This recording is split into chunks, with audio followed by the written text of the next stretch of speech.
Tchad, des avocats dénoncent des ingérences du garde des Sceaux dans les affaires judiciaires. Tout est parti de l'affaire World Vision Tchad, œuvrant notamment dans la lutte contre la pauvreté dans le sud du pays. L'ONG et l'un de ses employés tchadiens ont été condamnés pour faux, usage de faux, et escroquerie. En cause, la signature de marchés de fournitures frauduleux avec un particulier. Le ministre, lui, a ordonné la suspension du jugement. Malgré les explications du ministre lors d'une conférence de presse le 4 novembre, la colère des avocats ne retombe pas. Le verdict est lourd. World Vision et son employé sont reconnus coupables d'avoir signé de faux contrats avec un homme d'affaires de N'Djamena. L'ONG a donc été condamnée à lui verser plus d'1 milliard de francs CFA de dommages et intérêts.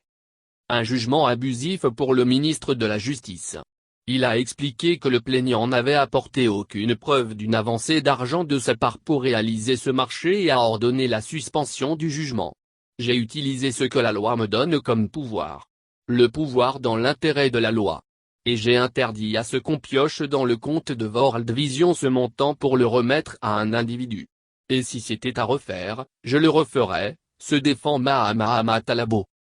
L'avocat de l'homme d'affaires, Maître Olivier Guara, dénonce une ingérence du ministre de la Justice dans le dossier. Ces décisions peuvent être bancales, on peut reprocher tout ce qu'on veut, mais dès que la décision est rendue, il y a des mécanismes qui sont prévus pour éventuellement annuler ces décisions. Donc le ministre n'a pas à dire que, tant qu'il est là, il va mettre son veto, ou il va refuser l'exécution de la décision. Cela ne lui appartient pas ça. Les débats vont être relancés puisque le dossier est désormais à la Cour suprême, qui aura le dernier mot sur l'affaire World Vision Tchad.